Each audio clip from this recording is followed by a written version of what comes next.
sachant que le professeur Mathias Eric Onangini n'a aucune affection pour l'opposition. On ne peut pas penser que... Aujourd'hui, quoi. Non. Aujourd'hui. Oui, je parle. Moi, je suis dans l'actualité. Oui, celui d'aujourd'hui. Alors, non, il est le même. Hier, aujourd'hui et éternellement. Sachant qu'il n'a aucune affection pour l'opposition, nous ne pouvons pas penser qu'il nous donne de bons conseils, ou qu'il soit de bons conseils pour l'opposition. Il nous amène à Je demande donc aux opposants, les vrais, de prendre à contre-pied le professeur. Lui montrer que les alliances peuvent se faire même la veille du scrutin. Et qu'elles peuvent être pertinentes. Ce que le professeur Onangini essaie de faire, c'est le formatage de l'électorat. Dire que le moment venu que les gens raisonnent en se disant, comme les gens là ne se sont pas réunis suffisamment à temps, on ne leur fera plus confiance. C'est un même s'ils se réunissent électorale. On s'en fout de la logistique électorale. Vous ne pouvez pas vous en foutre de la logistique électorale. Vous ne pouvez pas. Et puis l'élection aussi il y a un anti-jeu qui est en train de se passer qu'il faut révéler aux yeux du monde. C'est-à-dire que Elekam a décidé de précipiter et d'accélérer un certain nombre de choses. Je ne sais pas si Elekam était dans les délais. Il était dans les délais. Non, ils sont pas c'est des délais. Vous avez aujourd'hui, ça demain, vous le faites aujourd'hui dans les délais. Je vais donner mon point de vue sur la question. Oui, sur la question. Ce que je dis aux opposants, on n'a que foutre des 30 millions, vous comprenez? La vie des Camerounais dépasse ces 30 millions multipliés par 10 ou par 11. Laissez Elekam faire son jeu. C'est-à-dire que vous pouvez, si Elekam a besoin de 30 millions fois 10, donc 300 millions, donnez-lui les 300 millions, puisqu'on a souvent envoyé 300 millions à certaines personnes pour aller combattre les membres de l'opposition. Donc 300 millions, ce n'est pas la fin de la vie des Camerounais. Ce n'est pas par rapport à ça qu'on va faire de la précipitation. Parce qu'on risque de voler, prendre 300 millions. Ce que vous avez pris en 43 ans, c'est 300 millions multiplié 300 millions de parlez en strict amateur. Il faut laisser les gens s'organiser de manière rigoureuse. Le 12 octobre est encore très loin. Oui, mais on ne va pas arrêter le calendrier de l'ECAM. Les candidatures validées sont déjà là. Et l'ECAM doit déjà lancer la machine. Non, Jean-Jacques Zeu. Vous voulez que l'ECAM attende? Jean-Jacques Zeu. On attend d'abord fait son travail. Oui. D'accord, je suis tout à fait d'accord. Il peut même accélérer le rythme. Sauf que, au moment de compiler les résultats, on ne verra plus Elekam avoir la même célérité. Elekam maintenant va prendre son temps. Non, là tu vas voir, ces gars vont prendre du temps pendant qu'ailleurs on voit des structures du même acabit faire les choses en 2-3 jours. Elekam prendra 2 semaines. Là, il n'aura plus tous les moyens nécessaires. Lorsqu'il fallait enregistrer les Camerounais sur les listes électorales, Elekam était clopant, Elekam était déjà, il n'avait pas les kits et autres. Maintenant, Elekam a déjà tout. Il y a la vitesse qui est déjà dans Elekam. Mettez la vitesse. Ce que l'opposition doit faire, c'est mettre de la sagesse, non pas de la précipitation.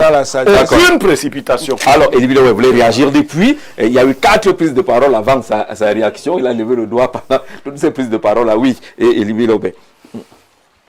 Le problème que nous avons dans la vie politique camerounaise, c'est que beaucoup de gens prennent des paroles. Mais ils n'ont jamais été à une élection. Toi, tu n'as jamais été à une élection. Si elle va à l'élection, je te bats. Oui. Si elle va à l'élection, je te bats. Laisse-moi parler. Si elle va à l'élection, quel que soit la 5e, je bats Elimbi. Ah bon? Oui. C'est la spéculation. Parce qu'Elimbi n'a même pas de parti. Mais au moins, le fait, c'est que lui, il a été... Non, Elimbi a été dans quel parti? Qui parle? Il a déjà été élu. Dans quel parti? Dans le SDF. Il a déjà été élu. Le SDF, il tient encore du SDF. Qui parle? C'est vous, Elie. Je vais à l'élection. Je t'ai écouté. Oui. Je seulement dit que tu n'as jamais été à une élection. Et je ne suis pas pressé d'aller à l'élection. Non, ce n'est pas ça. Tu n'as jamais. Et toi, tu vas m'accompagner. Tu n'as jamais.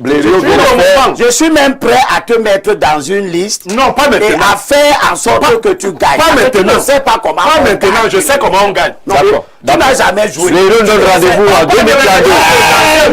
Laisse une élection présidentielle. Là, on est à l'élection présidentielle. Est-ce que tu as déjà fait l'élection présidentielle? Non, je t'ai écouté. Moi, je t'écoute moi aussi. Écoutons Elie Lobé. Voilà.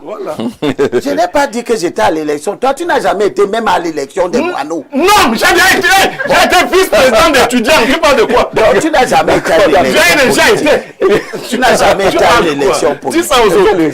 Alors, je veux dire, moi je parle à nous qui allons aux élections. Oui.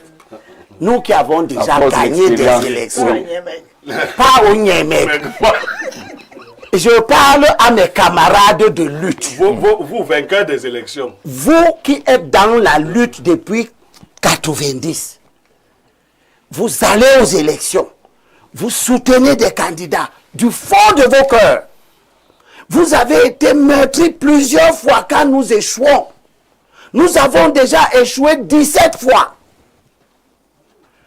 Blaireau vient de tenir un grand discours qui est un discours démagogue, mais qui plaît beaucoup aux gens qui ne veulent pas faire leur autocritique pour voir réellement là où nous trébuchons. Et la Bible vous met en garde, chers frères de lutte.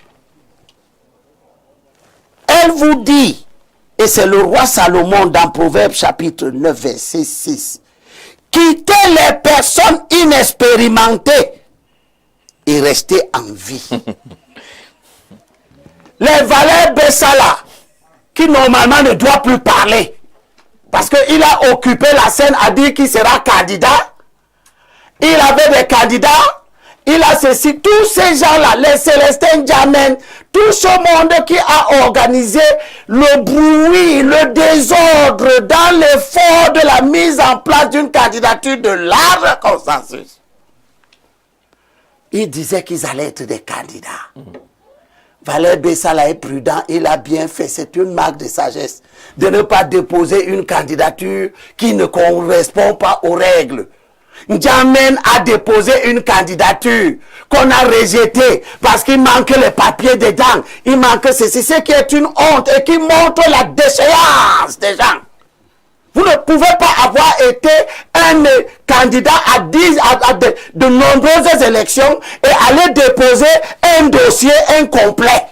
Et vouloir demain, après-demain, qu'on vous ouvre les plateaux de télévision, lorsque les vrais candidats qui étaient connus d'avance vont devoir commencer à s'exprimer. Il faut qu'on clarifie. Et je dis, les discours démagogues qui consistent à nous donner l'impression qu'on nous plaît beaucoup ou qu'on se plaît pour nous en accusant tout le monde, sauf à nous dire que nous ne faisons pas bien notre job. Ce n'est pas maintenant que nous devons continuer à chercher une candidature. Vous-même, vous avez échoué sur ce terrain-là. Hein? J'ai échoué à cause de ce... N'est-ce pas, je suis en train de parler. D'accord. Que des mois et des mois à l'avant, n'est-ce pas, sur ces plateaux de télévision, j'ai démontré qu'aucun de ces partis ne peut gagner. Ils disaient qu'ils peuvent gagner. J'ai démontré qu'il nous fallait faire une candidature de large consensus. Ils disaient que c'est le code électoral qui est mauvais.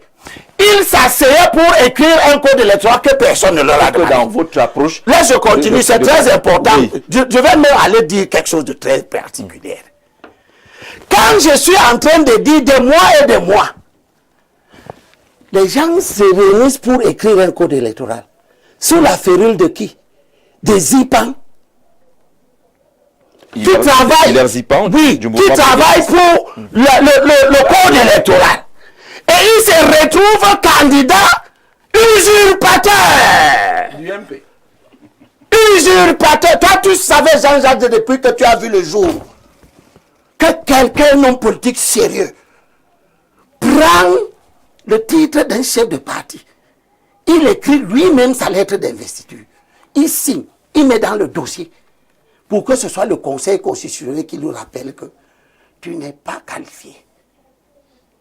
Quel niveau de déchéance? Alors, vous parlez d'échéance de... Et ce sont ces gens-là qui ont empêché l'opposition de se mettre en ordre de travail. Quand je disais aux gens sur ce plateau de télévision que l'UNDP est la force politique qui est au-dessus de nous tous, ils ne m'ont jamais écouté. Ils traitaient l'UNDP de tous les noms. Quand je leur disais, allons travailler avec l'UNDP pour sortir l'UNDP de sa relation avec le RDPC, ils ont refusé. Maintenant, l'UNDP sort. Personne ne sait dans quelles conditions l'UNDP sort. Personne ne sait quelle est la mission de l'UNDP. Du coup, ceux qui ne voulaient pas entendre parler de l'UNDP hier sont dans toutes les chaises de l'UNDP pour parler. Ils parlent de quoi? À 50 quelque chose de jours. Ils nient les exigences du temps. Il y a 110 millions de bulletins à produire, à classer, à envoyer dans 30 000 bureaux de vote environ. L'article 147 est une contrainte. Est-ce que la logistique empêche la mise en mutualisation des forces de l'opposition? Bien sûr que oui. Bien sûr. Non, en quoi? C'est moi qui parle. Tu as parlé tout à l'heure pour expliquer qu'ils ont tout le temps. Ils ont tout le temps. Tant pis pour ceux qui te croiront. Continuez à tourner en rond, vous avez tout le temps. Selon vous. L'opposition,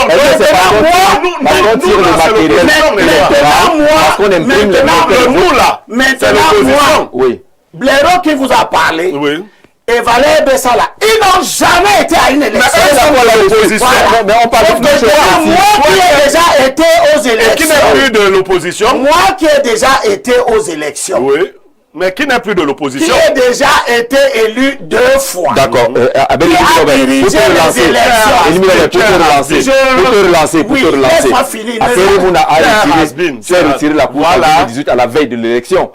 Et c'est lui que tu soutiens actuellement, non? Il avait fait une hérésie. C'était une hérésie puisqu'il a dit... Donc c'est un hérétique. Donc Akere Mouna a été un hérétique. Laisse-moi parler. Non, donc je veux qu'on comprenne que... Non, c'est les faits. On est sur les faits. On est sur les faits. Pour comprendre pourquoi vous êtes... Si Akere Mouna que je promeux m'avait demandé en 2018, je lui aurais dit de ne pas faire cette bêtise, puisqu'il a eu 17 000 voix. Perdu. Akere savait-il ce que dit le code électoral? Ou bien il manœuvrait? Le code électoral n'est pas là aujourd'hui. Tout le monde sait, tous ceux qui acceptent de se plier aux exigences de la loi, et je fais partie de cela. Nous savons qu'on ne se retire pas quand les bulletins de vote sont déjà imprimés.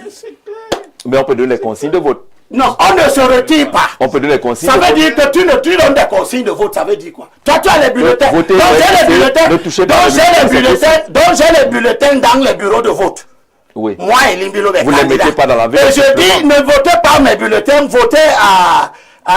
c'est pas interdit. C'est ça qu'on appelle le désordre. Mais c'est pas interdit. Oui, le désordre n'est pas interdit. Sauf qu'il produit la défaite. Alors on n'est pas encore là. Le matériel n'est pas encore là. Oui, non. Le vous voulez faire croire à l'opposition que c'est tard. Non, on n'a pas dit que jusqu'à ce que le matériel soit là. On dit que tu ne peux pas retirer ta caution si les bulletins sont déjà imprimés. Mais pas les miens forcément. On ne parle pas de caution. Il suffit que... Affaire de caution. Attendez, vous m'empêchez d'aller au bout. Il suffit que même les bulletins de Jean-Jacques Zé commencent à être imprimés, que le processus soit lancé. Le retrait de la candidature n'a plus de pertinence du point de vue de la loi. Vous pouvez aller sur les plateaux de télévision dire que je ne suis plus candidat. Mais vos bulletins seront là. Oui. Ça veut donc dire que votre attitude est une attitude qui participe au désordre et à la perdition de la compréhension des électeurs. D'accord. Ça veut dire quoi?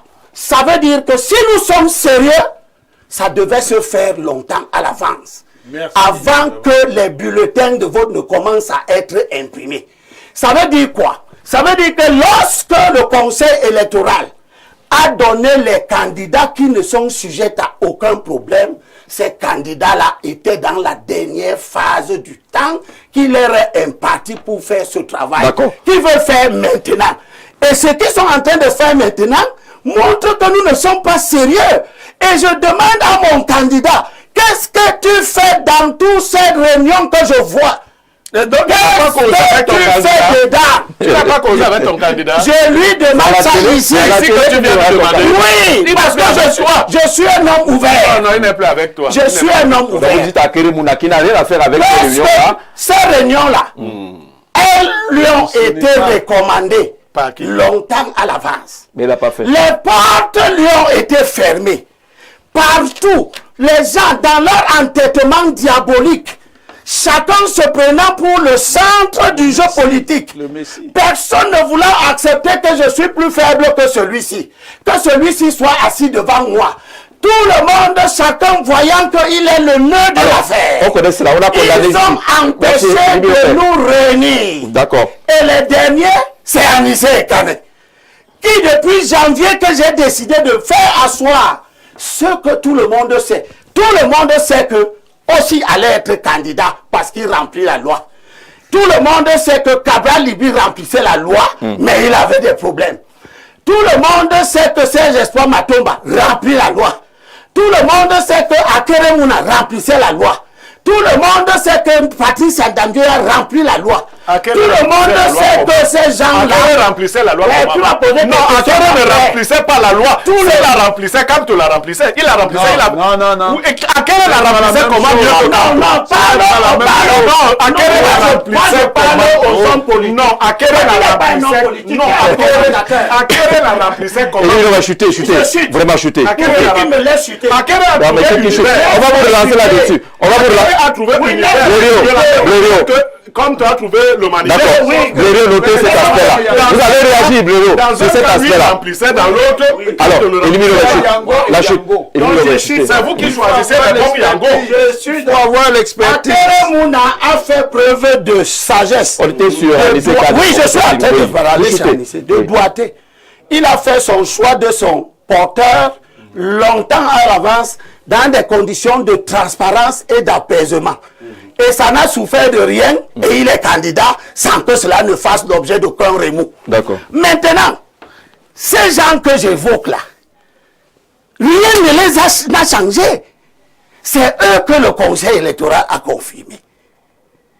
Et c'est eux que je devais réunir avec l'aide des autres depuis janvier.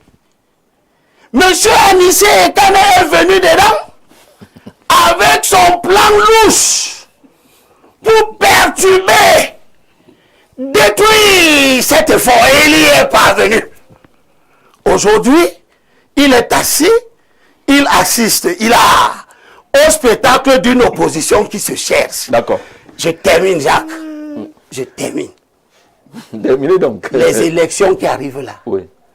Nous allons dire qui a fait échouer l'opposition. D'accord. Ça ne sera pas comme avant.